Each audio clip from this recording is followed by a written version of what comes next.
सही है। इंटरनेशनली भी कुछ पॉलिटिक्स हो रही है और ट्रम्प ने भी जो गजा के हवाले से जो स्टेटमेंट्स दिए हुए हैं और वो उसके ऊपर कह रहे हैं कि वो कायम भी हैं, हालांकि उनकी डिफेंस सेक्रेटरी जो हैं मार्को रूबियो, वो आके इसकी थोड़ी सी वजाहत भी पेश की उन्होंने कि हम जो डिफेंस सेक्रेटरी नहीं है, foreign secretary. Defence Mark secretary Rubio. Marco Rubio, अच्छा, ठीक है। Maybe you are right, नहीं, बट ओके, आप बात करें, मैं उतनी देर में चेक करता हूँ। Secretary of state. Marco Rubio, हाँ, सेक्रेटरी ऑफ स्टेट, फॉरेन, हाँ, फॉरेन ओके, मिनिस्टर, हाँ, ठीक ठीक है। है। तो उन्होंने ये तो स्टेटमेंट भी दिया कि I can be correct as well. Oh really? Against Gen Z मैं भी ठीक हो सकता हूँ फैक्ट्स में। अच्छा, वाह, तो ये जेन तो। जी ने करेक्शन भी तो कर ली ना फौरन। किचन इन रोम, ये किचन क्यों बार बार आ रहा अच्छा, है? मेरा ये ओके, फोन मेरी बातें सुन रहा है ना, तो वो मैं सवाल वो करना। AI आर्टिफिशियल इंटेलिजेंस जो है ना, ये बड़ी चीज है। किचन की बात हो रही थी, एल्गोरिदम्स, तो हाँ एल्गोरिदम्स उसी तरीके के हो हाँ जाते हैं हाँ ना आपके, जो हाँ, वो सुन रहा होता है। जी जी। खैर, coming on to my question, कि उन्होंने कह दिया कि हम इस तरह के नहीं, कोई आर्टिफिशियल एक्शन ही इंटेलिजेंस का लेने जिक्र, चाहिए। सॉरी, मैं इसलिए कर रहा था कि आजकल आर्टिफिशियल इंटेलिजेंस बहुत इन है। लोग उस पर क्वेश्चंस पूछते हैं जिनका वो जवाब उनको पता नहीं होता, या वो पता करना चाहते हैं। मसलन हम्म, मैं कोई किसी क्वेश्चन पे कंफ्यूज हूँ, I will write a question to, I will give this question to AI कि जी मैं ये करना चाहता हूँ या ये नहीं करना चाहता, इसके लिए मुझे एथिकली क्या करना पड़ेगा। तो AI जवाब दे सकती है आपको, दे अच्छा, see, yes. Like as in personal questions जो पर्सनल कि आप क्वेश्चन। खुद डिसाइड नहीं कर पा रहे हो। आजकल जो डिजिटल एज है ना, हाँ, इसमें जो जेनजी है, ये बहुत अजीबो गरीब जनरेशन है। ये हम्म, अकेले रहना, अकेले अपने दिमाग में अकेले रहते हैं ना, हम्म, किसी से बात नहीं कर सकते, किसी से पूछ नहीं सकते। हमारा जो है ना इंटरपर्सनल कनेक्शन बहुत था हमारी हम्म, जनरेशन का, हम लोगों से बहुत मिलते थे। आप लोग गैजेट से बातें करते हैं, तो गैजेट से इसमें बातें मुझे करते किसी ने हैं। ये भी कहा था कि गेट अ फ्रेंड, जब मैंने उनसे पूछा था कि एआई से इस तरह की एडवाइस लेना अच्छी बात है या नहीं, तो किसी ने मुझे कहा था आपकी जनरेशन से था। Exactly exactly। तो आपकी जनरेशन से कोई नहीं ये बात कहेगा, मेरी जनरेशन उन्होंने से ये वो कहा था बात कि कर। एआई से मत पूछा करें, get a friend, get help. वो फ्रेंड जो लेकिन है आई ना, guess AI is a good friend. No no no, maybe good. He will give you options, choose from this और दिस एंड यू हैव लेकिन लेकिन लेकिन इतनी अकल तो आपके पास है कि आप चूज कर डॉजी लें। डॉजी आंसर्स होंगे इसके, और इनकम्प्लीट आंसर्स होंगे, और बहुत नैरो आंसर्स होंगे। इंसान का जो दिमाग है ना, ये कायनात जितना वसी है, अल्लाह ने इसमें वसत बहुत दी है। Hmm, it can think about and discuss about many options and arguments and logics. ये नहीं कर सकता अभी AI उस स्टेज तक नहीं पहुंची जितनी, जिस हद तक अल्लाह ने ये इंसान का दिमाग बनाया I need to get a आज। फ्रेंड, आई हाँ विल गेट अ हाँ, फ्रेंड। ठीक है, गुड लक फॉर दैट। सही है। ट्रम्प के आई स्टेटमेंट्स को, विश यू के बेटर देन AI हो आर्टिफिशियल इंटेलिजेंस। लेकिन सही आर्टिफिशियल सही, इंटेलिजेंस इज फ्यूचर।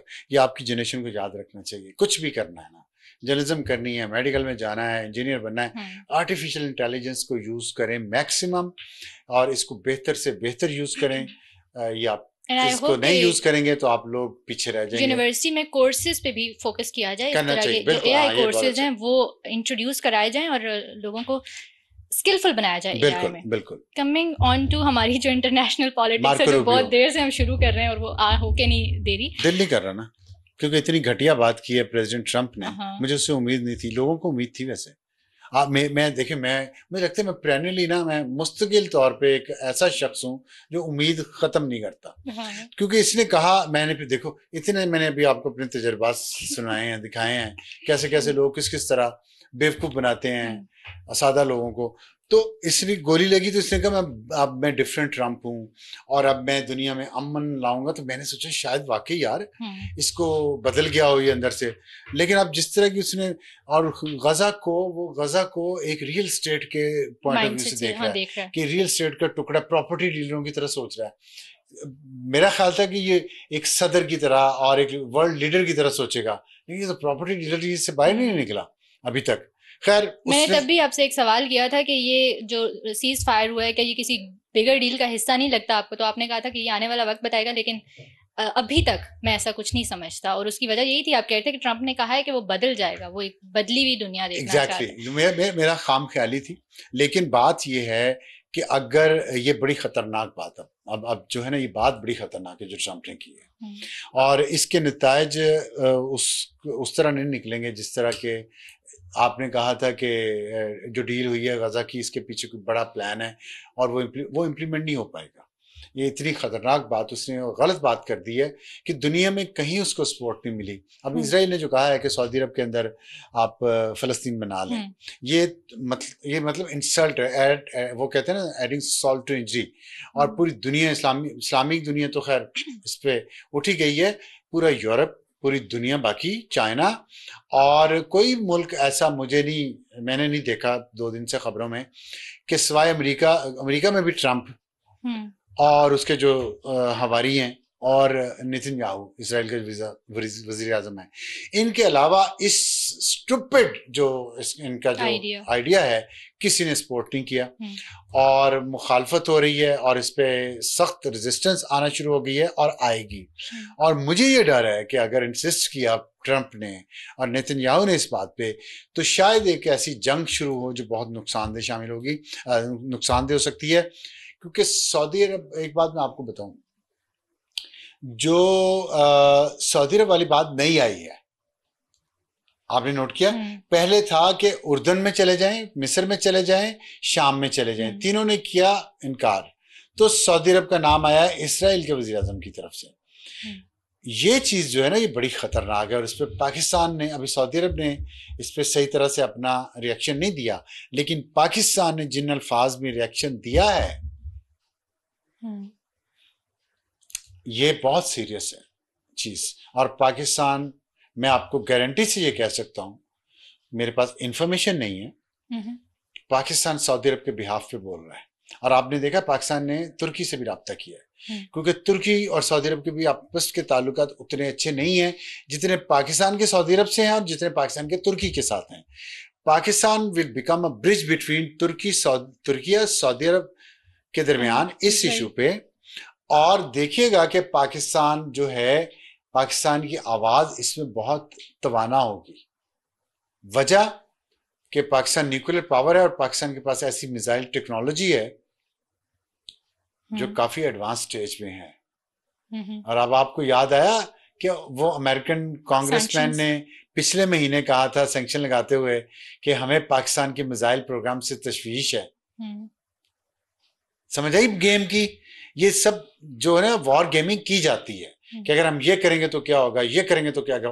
तो उन्होंने ये वॉर गेमिंग की हुई है। मुझे लगता है कि अगर हम गजा से उठा दें सारे फलस्तीनियों को और सऊदी अरब में भेज दें, तो सऊदी अरब कैसे रिएक्ट करेगा? तो सऊदी अरब अगर रिएक्ट करेगा तो पाकिस्तान उसके साथ खड़ा होगा, मिस्र साथ खड़ा होगा, तुर्की साथ खड़ा होगा।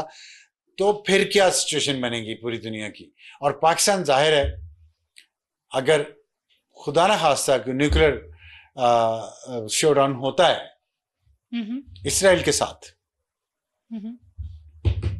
तो स्ट्रेटेजिक डेप्थ इसराइल की कुछ ज्यादा है नहीं, और पाकिस्तान के पास शायद वो उस छोटे साइज के भी कुछ वेपन्स हैं। मैं ये बात ऐसे जनरली कर रहा हूँ कि अगर वॉर गेमिंग कहीं हुई है तो ये सब चीजें डिस्कस हुई होंगी, तो ये इतना आसान नहीं होगा।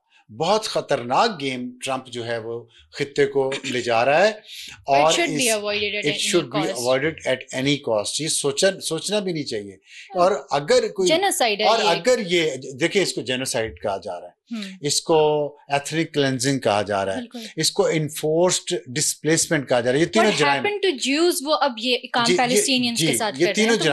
ये तीनों जुराइम है, यूनाइटेड नेशन के कानून के तहत भी जुराइम। और यूएन की जो वो स्पेशल रिपोर्टर है पैलेस्टाइन पे, उसका नाम है, मैं अभी आपको देख के बताता हूँ, फ्रांसिस्का एल्बनीज, और उसने बड़ी सख्त स्टेटमेंट दी है।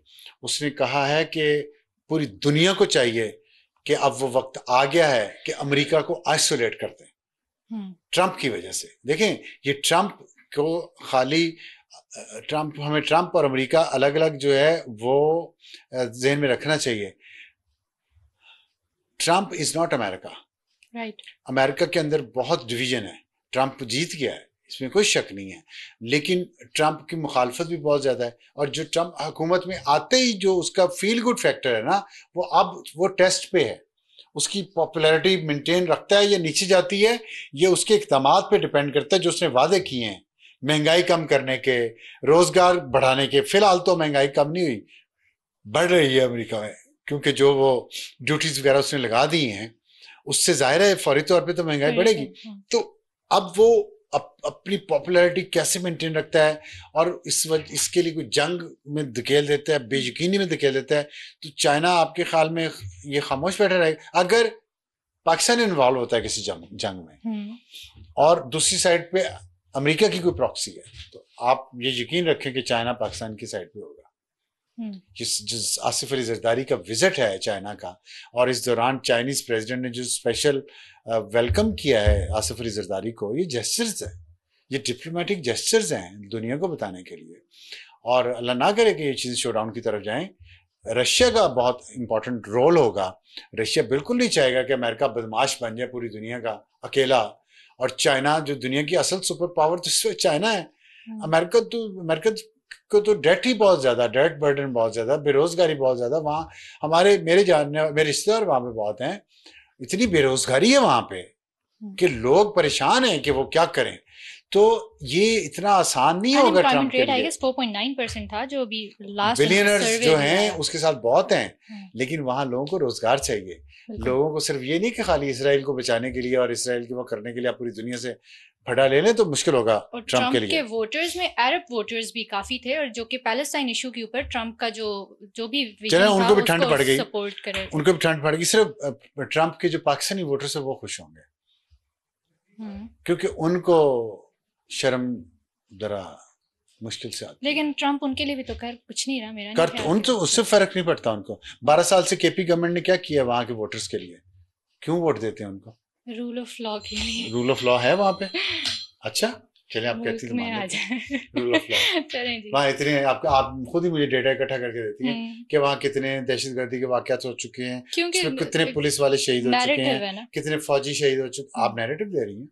नहीं, मैं नहीं दे रही। They believe in कौन this. नैरेटिव देता है? PTI believes in this कि नैरेटिव होता है सारा। तो हम उनका नैरेटिव फैलाते हैं और नहीं फैलाते, हम तो अपने प्रोग्राम में बाकायदा फिगर्स देते हैं कि इतनी दहशतगर्दी है, इतने लोग मर रहे हैं। लोग हमें ये बताना चाहिए कि नैरेटिव का हो सकता है कुछ रोल हो, बहुत कम। असल चीज है परफॉर्मेंस। आप अपनी हुकूमत लाते हैं तो इसलिए लाते हो आपके लिए आसानियां पैदा करे, खाली नारों से आपका पेट ना भरे, बातों से पेट ना भरे। लोगों को बेवकूफ बनाते हैं। आई गेस नैरेटिव्स पे तो चलनी भी नहीं चाहिए पॉलिटिक्स। देखिए नहीं, परफॉर्मेंस पे फिर भी चलती है थोड़ी बहुत। अच्छा तकरीर करने वाला लीडर हो तो अच्छा लगता है, लेकिन वो साथ काम भी कर रहा हो, खाली मतलब हैंडसम ना हो, कुछ डिलीवर भी करे। ऑलराइट।